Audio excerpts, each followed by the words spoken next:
you kind of highlighted there's a few different areas that these game designers are tapping into. And the first one I wanted to discuss a little bit is goal setting. So, how do video game designers use goal setting to maximize player engagement? Yeah, I mean, I've written a lot of different types of takes on goal setting and different ways in which goals are applied in video games. Um, and if you think about it, goals show up constantly in video games. Every quest log is a list of goals, right? So if you're playing like an RPG or any other kind of game where it's like you have objectives or quests and subquests, then those are goals. And there's some things that games do to sort of highlight those and make you more likely to want to complete those goals.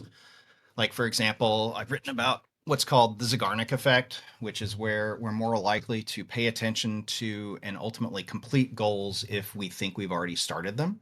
So if we feel like they're incomplete but begun. And this is something that's an idea that's been around psychology for decades and decades, and I think it shows up in video games because they'll often like put something into your quest log or your list of objectives that like you've already started or completed one of six steps.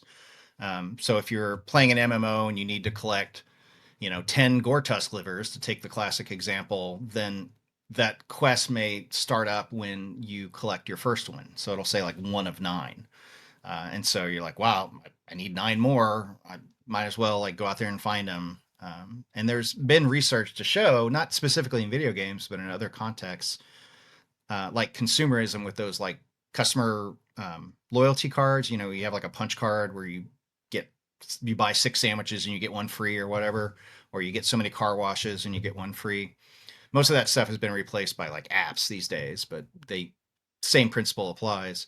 And they've done research to show that like if you give somebody a loyalty card and you punch the first one or two punches, then they're more likely to come back and spend money to get car washes to try to get their next one than if you give them the same punch card but don't give them any starter punches. And so I think like you see that show up in video games and quest logs and objectives a lot of times.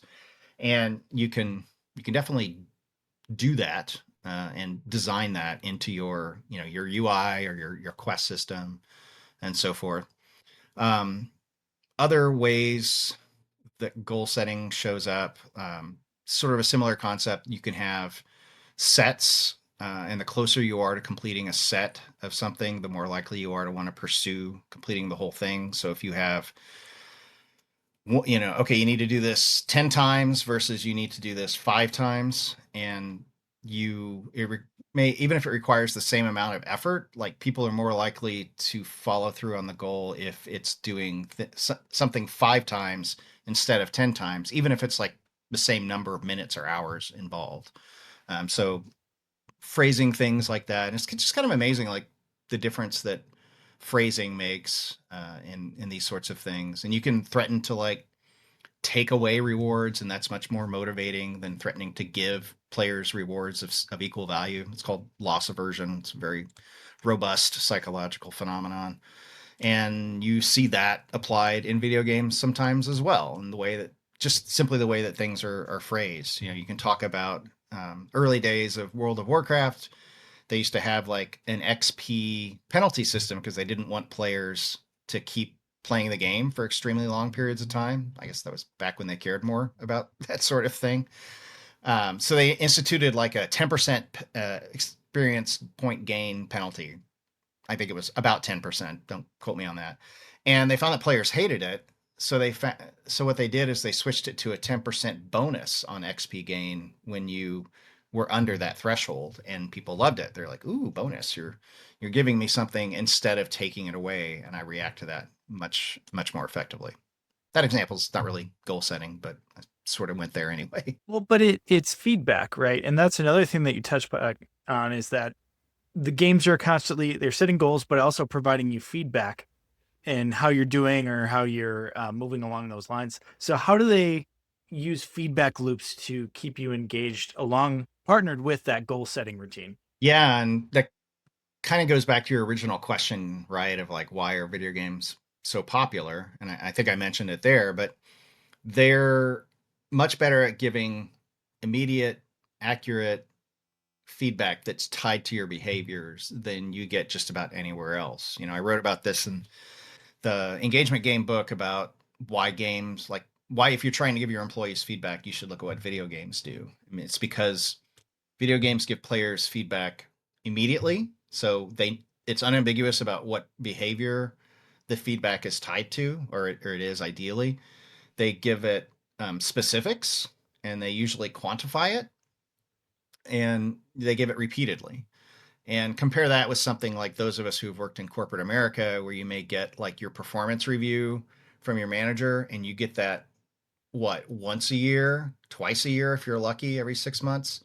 And a lot of times, especially if your manager is not very good at their job, it's just sort of like, yeah, you're doing great. I don't, you're doing fine. 4.5 out of 5, no notes.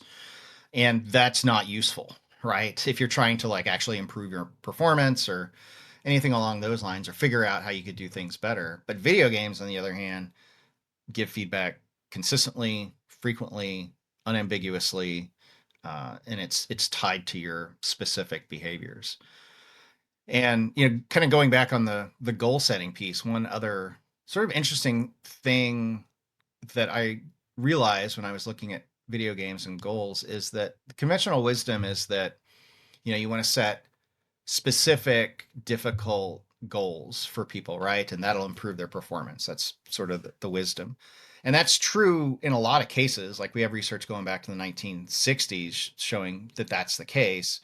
But a lot of subsequent research has shown that that's only sometimes the case. And when you have situations where like learning and coming up with multiple solutions and sort of really understanding the problem or the system that's involved, when that's the goal, that just saying, hey, do your best, or hey, come up with as many different solutions as you can, then that is way more effective at improving people's performance, because what they do is they start to experiment and they'll try like, well, what if I did it this way? Or what if I tweaked this and did it this way, as opposed to just sort of picking one thing and zeroing in on it to try to maximize performance. They'll get creative and they'll get experimental, and they'll try a lot of different things, and they'll stick with what ends up working the best.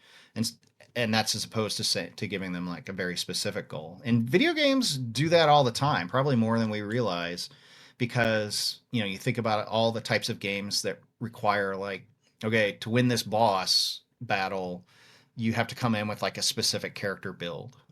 You know, you need like these resistances, you need a weapon that does this kind of damage, and then you need to attack at a distance during the first phase, and then you need to attack close up in the second phase, and then you need to kill the ads here.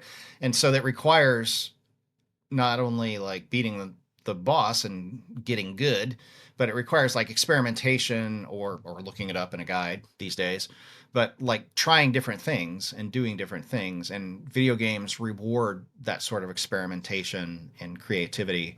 And that is sort of a basic fundamental psychological need, is to be able to try different things and to have the autonomy to be able to do that and pursue your goals in ways that are effective, but also comfortable for you, and that sort of reward your own effort and experimentation and choice.